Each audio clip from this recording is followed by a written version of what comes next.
I suspect that Representative Anthony Weiner has a lonely heart today. It's got to be the dark night of the soul for that guy, unless he's totally, impervious to the embarrassment that is surrounding him now. And the people in glass houses don't throw stones, but it's worth examining anyway. As this morning we're learning that Congressperson Anthony Weiner has apologized now for what he calls terrible mistakes, sending a photo of himself in his underwear to a young woman in Seattle via Twitter, and then there are some other reports now of sexting and the fact that he told a woman he had a ridiculous bulge in his shorts and asked her if she wanted to see it. That's the guy some people voted for as their leader. Ann Doyle from Ann Doyle Strategies, journalist, auto executive, speaking and leadership consultant, and the author of Powering Up, How America's Women Achievers Become Leaders. How come this can't be a woman for once that this happens to? It always has to be a guy. Hey, that's what a lot of women are asking. I have no idea, but are you seeing a pattern here? Shouldn't you ladies be taking testosterone pills or something like that? Come on. Hey, I've always said we need a little more estrogen in politics and leadership. Just a little balance here, guys.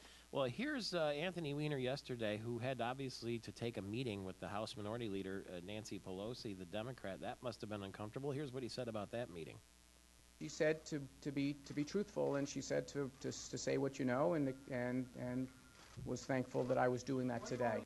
He also had a meeting with his wife, who was on the Hillary Clinton administration for a while, and that had to be even less comfortable. Here's what he said about that meeting. She thought what I did was very dumb, and she was not happy about it. But she also, and she's very disappointed, and she also told me that she loved me. And now on the Chris Matthews show, Hardball, yesterday, there was an allusion to the fact that Anthony Weiner's wife knew about this kind of behavior that he engaged in. Here's what that sounded like. I do feel for him because nobody's perfect. And this guy's showing his imperfections on national television with 30 Barracuda in the room right there, including Breitbart, right?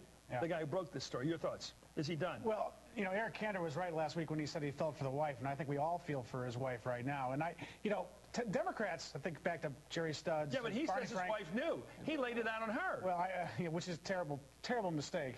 Well, maybe she's partly responsible if she knew about it. She's not responsible. Come on, this is ridiculous. Ann? It is ridiculous. I mean, the whole thing is ridiculous. The thing that this brings up to me, two things. One is, of course, we've really just been bombarded with examples of this stuff in the past 2 weeks. You got Dominic Strauss-Kahn assaulting a hotel maid. You have Arnold Schwarzenegger. You have the John Edwards stuff. Really, this is just excessive. And I don't know if there's some new trend going on here, or it's just the fact that because of social media and because of the media spotlight has gotten so intense, there's nowhere to hide. But to me, this is all about character. It's about judgment. It's about, is this really the kind of person that you want representing you and making decisions that are hugely important for our nation, if this is how he's spending his time.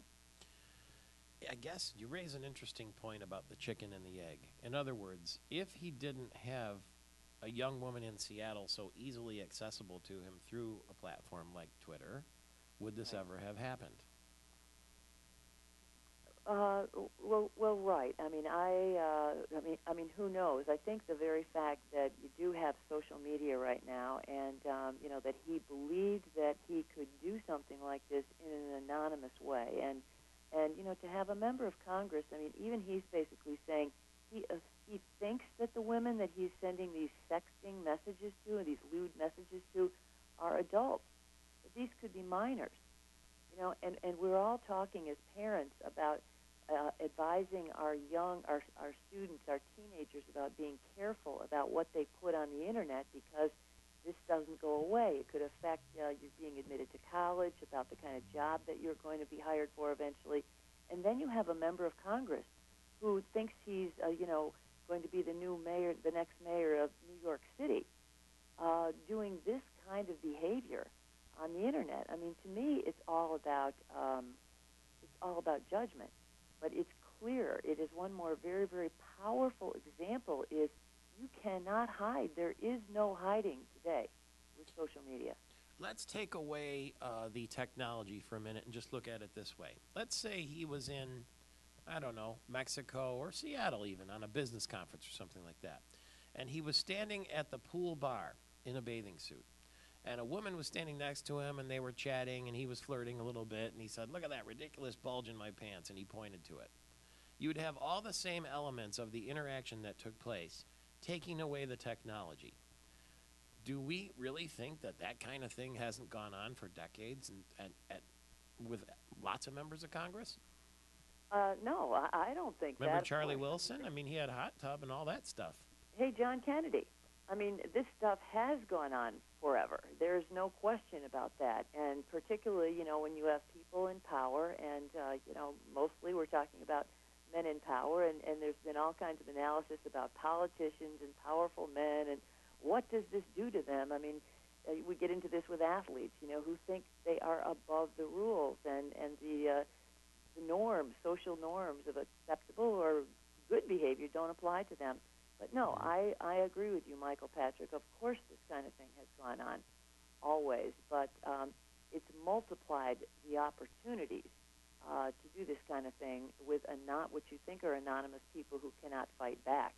And the fact is now they can fight back. There's something about the computer and the internet raises the creepiness level, though, doesn't it? It raises the creepiness level. And you know, we all think that, gosh, there are these creepy stalkers out there who are, you know, somebody you don't want to live next door to. And, oh, my goodness, some of these creepy stalkers are members of Congress. There's our promo clip for today. Let me ask you, if you happen, because you were a sports reporter, did you happen to catch Plaxico Burress emerging from prison yesterday on television? No. Okay, Plaxico Burress, you know, he caught the go-ahead touchdown in the Super Bowl for the Giants, and then a year later had a gun go off in his pants in a nightclub in New York, shot himself, and got sentenced to 20 months in prison. So he got out yesterday, okay? There are media there to take pictures of him emerging from this New York State federal pen, or whatever kind of prison it was. And out he comes. His agent or lawyer is next to him in a suit. And here comes Plaxico Burress in a big old sweatshirt and a baseball cap and sunglasses and the hood pulled up over. And I thought, couldn't he have put some clothes on?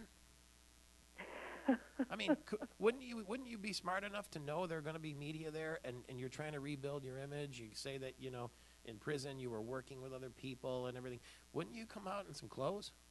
Well, you know, anytime you have somebody who shoots himself in the leg with his own gun at a nightclub, I mean, you're not talking about a lot of brain power here. And you're probably not talking about someone who listens to advice from anybody else. And so, hey, the thing that amazes me, Michael Patrick, is how fascinated we are by all this, and how the dumbing down of America and what covers our headlines and our news, and that the media was standing there outside, you know, with all kinds of cameras and video cameras, you know, to shoot this very special moment when he emerged from prison. Why do we care? Well, Mayor Kilpatrick's going to get out of prison pretty soon, too, I think, and we'll be talking about him. Stay tuned for just a moment. And his book. Gosh, can't wait to read that. Oh, it's going to be a page-turner. Stand by for just a few more minutes. I want to continue with Ann Doyle right after this short break. Michael Patrick Shields, Michigan's Morning Show.